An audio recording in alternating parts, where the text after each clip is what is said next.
முதல் வாசகம். ஆண்டவரே பேசும் அடியான் கேட்கிறேன். சாமுவேல் முதல் நூலிலிருந்து வாசகம். அதிகாரம் 3 இறைவசனங்கள் 3 முதல் 10 முடிய மற்றும் 19. அந்நாள்களில் கடவுளின் பேழை வைக்கப்பட்டிருந்த ஆண்டவரின் இல்லத்தில் சாமுவேல் படுத்திருந்தான். அப்பொழுது ஆண்டவர் சாமுவேல் என்று அழைத்தார். அதற்கு அவன், இதோ அடியேன் என்று சொல்லி ஏலியிடம் ஓடி, இதோ அடியேன், என்னை அழைத்தீர்களா என்று கேட்டான். அதற்கு அவர், நான் அழைக்கவில்லை, திரும்பிச் சென்று படுத்துக்கொள் என்றார். அவனும் சென்று படுத்துக்கொண்டான். ஆண்டவர் மீண்டும் சாமுவேல் என்று அழைக்க அவன் எழுந்து ஏலியிடம் சென்று, இதோ அடியேன், என்னை அழைத்தீர்களா என்று கேட்டான். அவரோ, நான் அழைக்கவில்லை மகனே, சென்று படுத்துக்கொள் என்றார். சாமுவேல் ஆண்டவரை இன்னும் அறியவில்லை. அவனுக்கு ஆண்டவரின் வார்த்தை இன்னும் வெளிப்படுத்தப்படவில்லை. 3ஆம் முறையாக ஆண்டவர் சாமுவேல் என்று அழைத்தார். அவன் எழுந்து ஏலியிடம் சென்று, இதோ அடியேன், என்னை அழைத்தீர்களா என்று கேட்டான். அப்பொழுது சிறுவனை ஆண்டவர்தாம் அழைத்தார் என்று ஏலி தெரிந்து கொண்டார். பின்பு ஏலி சாமுவேலை நோக்கி, சென்று படுத்துக்கொள், உன்னை அவர் மீண்டும் அழைத்தால் அதற்கு நீ, ஆண்டவரே பேசும், அடியான் கேட்கிறேன் என்று பதில் சொல் என்றார். சாமுவேலும் தன் இடத்திற்கு சென்று படுத்துக்கொண்டான். அப்போது ஆண்டவர் வந்து நின்று, சாமுவேல், சாமுவேல் என்று முன்பு போல் அழைத்தார். அதற்கு சாமுவேல், பேசும், அடியான் கேட்கிறேன் என்று மறுமொழி கூறினான். சாமுவேல் வளர்ந்தான். ஆண்டவர் அவனோடு இருந்தார். சாமுவேலது வார்த்தை எதையும் அவர் தரையில் விழவிடவில்லை. இது ஆண்டவரின் அருள்வாக்கு. இறைவா, உமக்கு நன்றி. பதிலுரை பாடல். உமது திருவுளம் நிறைவேற்ற ஆண்டவரே, இதோ வருகின்றேன். அழிவின் குடியிலிருந்து என்னை அவர் வெளிக்கொணர்ந்தார். சேறு நிறைந்த பள்ளத்தினின்று தூக்கி எடுத்தார். கற்பாறையின் மேல் நான் காலூன்றி நிற்கச் செய்தார். என் காலடிகளை உறுதிப்படுத்தினார். புதியதொரு பாடலை, நம் கடவுளை புகழும் பாடலை என் நாவினின்று எழச் செய்தார். உமது திருவுளம் நிறைவேற்ற ஆண்டவரே, இதோ வருகிறேன். பழியையும் காணிக்கையும் நீர் விரும்பவில்லை. பழியையும் பாவம் போக்கும் பழியையும் நீர் கேட்கவில்லை. ஆனால் என் செவிகள் திறக்கும்படி செய்தீர். எனவே இதோ வருகிறேன். உமது திருவுளம் நிறைவேற்ற ஆண்டவரே, இதோ வருகிறேன். என்னை குறித்து திருநூல் சுருளில் எழுதப்பட்டுள்ளது.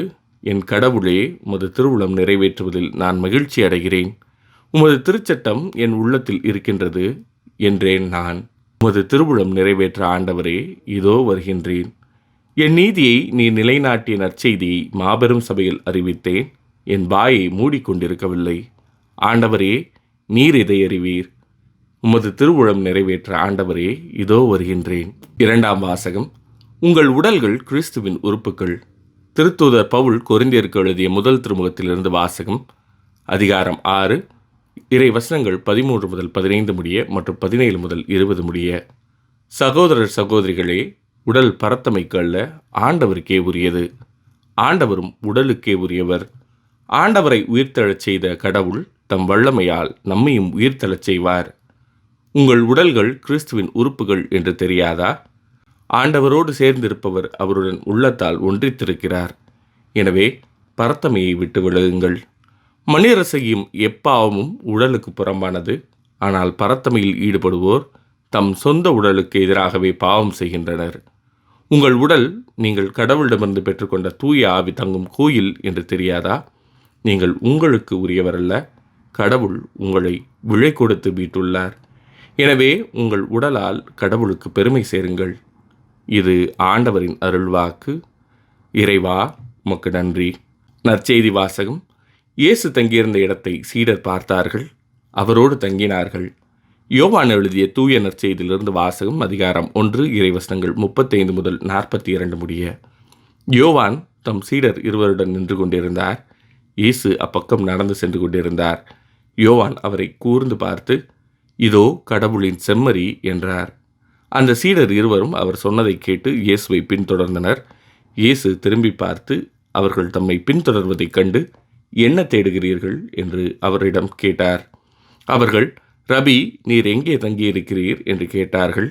அவர் அவர்களிடம், வந்து பாருங்கள் என்றார். அவர்களும் சென்று அவர் தங்கியிருந்த இடத்தை பார்த்தார்கள். அப்போது ஏறக்குறைய மாலை 4 மணி. அன்று அவர்கள் அவரோடு தங்கினார்கள். யோவான் சொன்னதை கேட்டு இயேசுவை பின்தொடர்ந்த இருவருள் அந்திரேயா ஒருவர், அவர் சீமோன் பேதுருவின் சகோதரர். அவர் போய் முதலில் தம் சகோதரரான சீமோனை பார்த்து, மெசியாவை கண்டோம் என்றார். மெசியா என்றால் அருள் பொழிவு பெற்றவர் என்பது பொருள். பின்பு அவர் சீமோனை இயேசுவிடம் அழைத்து வந்தார். இயேசு அவரை கூர்ந்து பார்த்து, நீ யோவானின் மகன் சீமோன், இனி கேபா எனப்படுவாய் என்றார். கேபா என்றால் பாறை என்பது பொருள். இது ஆண்டவரின் அருள்வாக்கு. கிறிஸ்துவே உமக்கு புகழ்.